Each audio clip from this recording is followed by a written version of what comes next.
সবাইকে আশা করি তোমরা সবাই ভালো আছো। আমিও খুব ভালো আছি। অনেকদিন পরে নিয়ে চলে এলাম আবার একটা ব্লগ। এই ব্লগটা আমার কাছে খুবই স্পেশাল, কারণ আমার প্রিয় মানুষটার আজকে জন্মদিন। আমার পোস্টে আজকে অনেকেই ওকে হ্যাপি বার্থডে জানিয়েছো। অনেক অনেক অনেক ভালোবাসা তোমাদেরকে।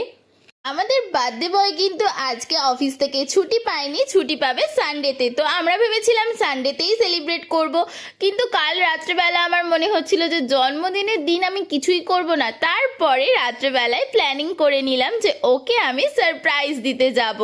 যেমন কথা তেমন কাজ, এই যে রেডি হয়ে বেরিয়ে পড়েছি। আর ছোট মাম্মা আর দাদাভাই আমাকে স্টেশনে ছেড়ে দিয়ে গেল, টিকিট কাটা হয়ে গেছে। তো চলো যাওয়া যাক। আজ কিন্তু আমি প্রচণ্ড এক্সাইটেড।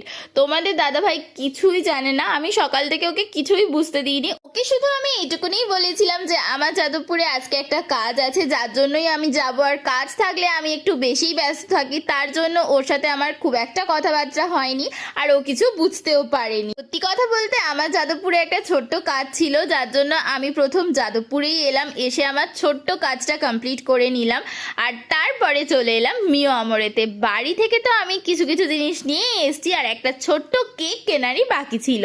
তো এখান থেকে কেকটা কিনে নিলাম। ছোট একটা খুব সুন্দর কাপ কেক এসছে বার্থডের জন্য, খুবই ভালো। তোমরা একবার মিও আমরে গেলে অবশ্যই ট্রাই করো। আর এই যে আমি ব্যাগটাকে রেডি করে নিয়ে র্যাপিডো করে বেরিয়ে পড়লাম। আমার মধ্যে কিন্তু ভয়ও লাগছিল, এক্সাইটমেন্টও লাগছিল, কি করব নিজেই বুঝতে পারছিলাম না। আর আমি শুধু বারবার ম্যাপটা খুলে দেখছিলাম যে গন্তব্যটা আর কতটা বাকি। বেশ কাছাকাছি কিন্তু আমরা চলেই এসেছি। আর এই যে আমাদের বার্থডে বয়, আমি এতটাই এক্সাইটেড হয়ে গিয়েছিলাম যে র্যাপিডো দাদাটাকে দিয়ে ওকে কল করিয়েছি। এই সব কোনো ফুটেজই আমি নিতে পারিনি। আমরা গল্প টল্প করার পরে ও যখন ফিরে যাচ্ছিল, জাস্ট সেইটুকুনি একটা ছোট্ট ক্লিপ নিয়েছি। আর আমরা কিন্তু বার্থডে সেলিব্রেটটা করব রাত্রেবেলা। আমরা এরকমই একটা ছোটোখাটো প্ল্যানিং করে নিলাম। আর এই দেখো, সকালের ট্রেনটা ঠিক যতটাই ফাঁকা ছিল, বিকেলের ট্রেনে ঠিক ততটাই ভিড় ছিল। আর এই যে আমাদের বার্থডে বয় আমাকে একটা ছোট্ট ভিডিও করে পাঠিয়েছে, এটা ওর গিফট। আর এইগুলোই আমি নিয়ে গিয়েছিলাম। আর এই দেখো, আমরা ভিডিও কলেই বার্থডে সেলিব্রেট করছি, আর ওর গিফটগুলোকে দেখাচ্ছে। প্রচণ্ড এক্সাইটেড ছিল ও যখন অফিস থেকে রুমে যায়, গিয়ে ফার্স্ট কল করে তো কত কিছু বলছিল।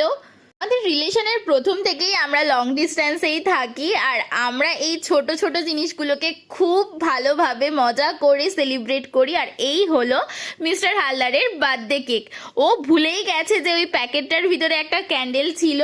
তো এই যে এবারে দেখো, ওর ক্যান্ডেল ধরানোটা দেখে তোমরা হেসে পাগল হয়ে যাবে। শুধু ক্যান্ডেলটাকে কেমন ভাবে দেখছে তোমরা, সেটাই খালি